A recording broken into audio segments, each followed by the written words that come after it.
So what's all this talk about this liver thing? Is it that important? Do we really need a liver?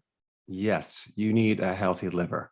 And the problem is the majority of the population has a fatty liver. And a lot of people don't even know that they have fat in the liver until they get an ultrasound or they get a CAT scan, and then they're shocked. So I think it's number one important to understand about the liver and the importances, as well as how to get the fat out of the liver. There's a great simple thing that you can do, which I'm going to talk about.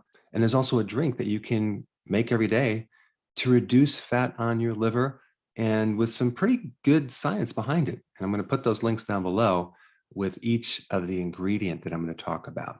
The first thing I want to mention about the liver is that people don't realize that bile is made by the liver. They think it's made by the gallbladder. No, the gallbladder is just a sac that holds the bile. But I want to talk about the importance of bile for a second, because the liver makes the bile. And the more you understand about what bile does, you'll appreciate the liver much, much more. Now, bile is a detergent that helps you break down fat. But exactly what does that mean, break down fat? Let's say, for example, this is some fat, okay? And this is traveling through the stomach. You just ate some fat, and it's going to be now going down into the small intestine. So the stomach will kind of break it down to a certain level, but then we need help from the gallbladder releasing bile to act on this big clump of fat, right? So the problem is that bile needs help to break this thing down, and it uses help from the pancreas. There's an enzyme in the pancreas called lipase, okay? Lipid meaning fat, ACE meaning enzyme. The problem is that in order for lipase to do its job, it needs the bile's help.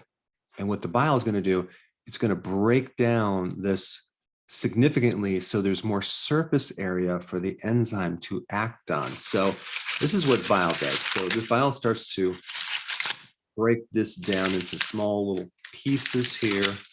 So let me just kind of break all that down right here. All right, so now we have a much greater surface area of fat for the enzyme lipase to do its job, okay? So simply, bile increases the surface area of fat so you can get more of a complete digestion of that fat. In the extraction into the small intestine, that's where it gets absorbed. So without enough bile, then the enzyme can't do its job, and now you don't get enough vitamin A. The first symptom of a vitamin A deficiency is like night blindness. So you're driving at night, it's raining, and you just can't quite see. It's hard to see at night. Okay, night vision. That's vitamin A. I mean, vitamin A also counters bad sinus problems if you have an immune system issue. So if you have really bad sinuses, chances are you could be deficient in vitamin A. But vitamin A does a lot of other things as well. Then we have a lack of vitamin E. Well, that could show up in your heart. So maybe you get more inflammation in the heart, in the coronary arteries, which shows up as calcification, higher levels of cholesterol, plaquing, things like that. Other than that, it probably won't do anything else. I'm being very sarcastic. Then we have vitamin D. Let's say you can't absorb vitamin D. Well, that's a big problem because you need it for getting rid of pain. You need it for decreasing blood pressure. You need it for the formation of calcium in your bones, and as well as the absorption of calcium in the small intestine. So if you don't have vitamin D, the rate of absorption of calcium is like way, way lower. With vitamin D, you absorb 20 times as much calcium as if you didn't have it. So now you have all sorts of calcium problems like bone loss and problems sleeping at night, and you name it. Then we have vitamin K, with vitamin K1 and vitamin K2. If you're deficient in vitamin K1, then you get bruising easily, you bleed easily, you can't clot as well. And with vitamin K2, a deficiency of that, you have a calcium building up in the arteries as well as the joints. Then we have other fats like omega-3 fatty acids. You need that to keep your inflammation really low. And without enough omega-3 fatty acids, you have all sorts of inflammatory conditions, arthritis, heart problems, even dementia, because of the involvement in your brain.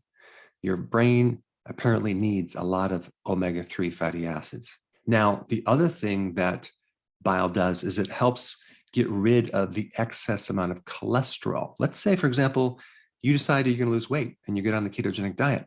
And now all of this fat cell is releasing its triglyceride and its cholesterol. That's what's in a fat cell.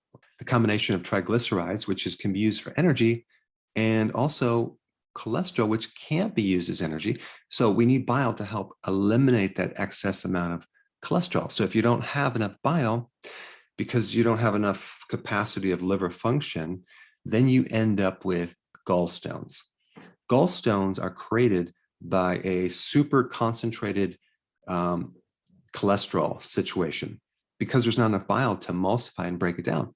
So we get this crystallization of cholesterol. So when people have gallstones, they actually need more bile. They don't need necessarily less cholesterol. And then you also have people that are on statin drugs, which basically block the production of cholesterol. And guess what bile is made out of? Cholesterol. This is why the risk goes way up in getting gallstones and all these other issues if someone's on a statin. And then the other big important purpose of bile salts is to help eliminate toxins. And now your body becomes instantly more toxic because you can't get rid of the toxins that are floating through the liver. Because the purpose of the liver is not to store toxins, it's to break down toxins into harmless particles.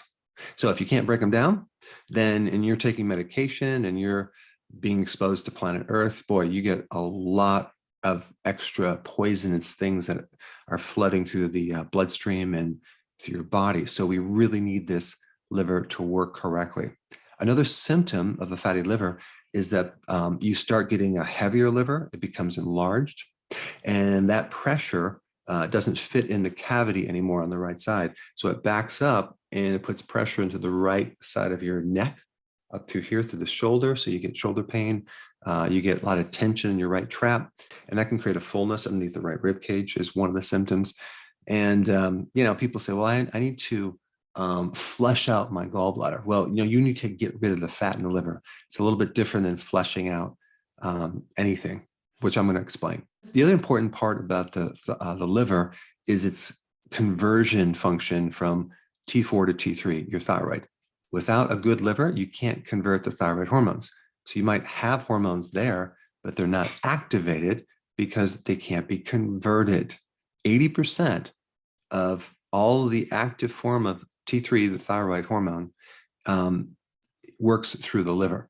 So without that liver fully functioning, maybe you get 70 or 60 or 50% of it being converted.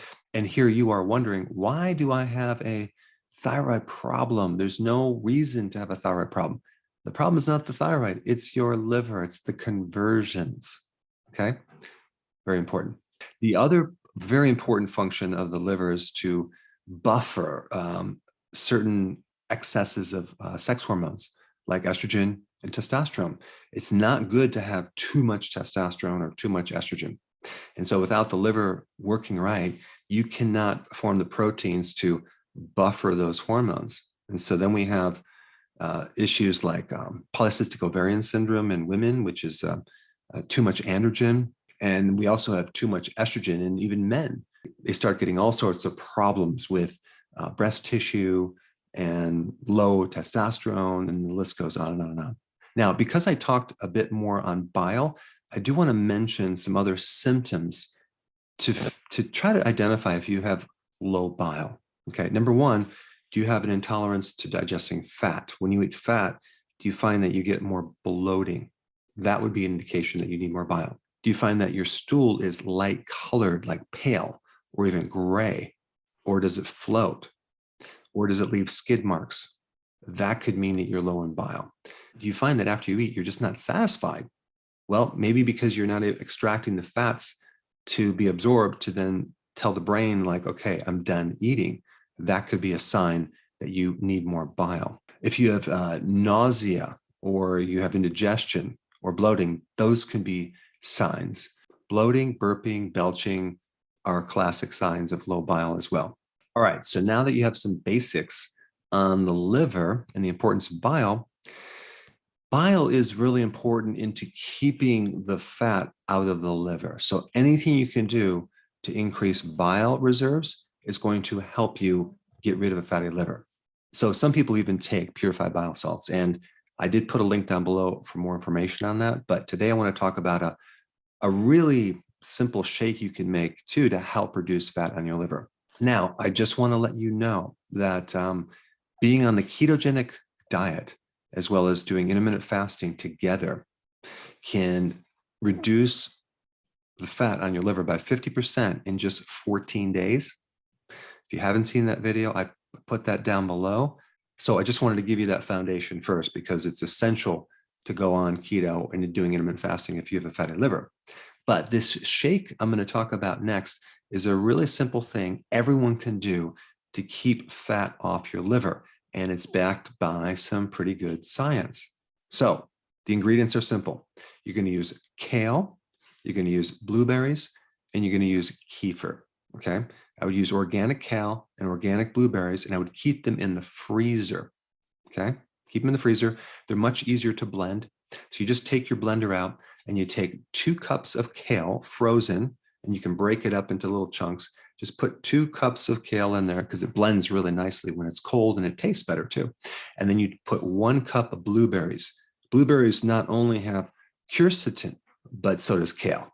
Quercetin is the ultimate weapon against a fatty liver, not to mention its involvement in many other aspects of your health, including having a stronger immune system. But quercetin is a fabulous phytonutrient to target a fatty liver. But there's many other things in kale and blueberries that also help you with the fatty liver and liver function in general. So we take 2 cups of frozen kale, okay, put it in the blender. We take 1 cup of frozen blueberries, okay. We put a cup of water, and we also put 1 cup of plain whole fat kefir, okay. Don't get the flavored kind, don't get the sweetened kind. Get the organic if possible, grass-fed if possible, whole milk, plain kefir. That's going to give you the probiotics that you need to reduce fat on your liver. So we have the water, the kefir, the kale, and the blueberries. And then you're going to simply blend this up for a couple minutes, okay?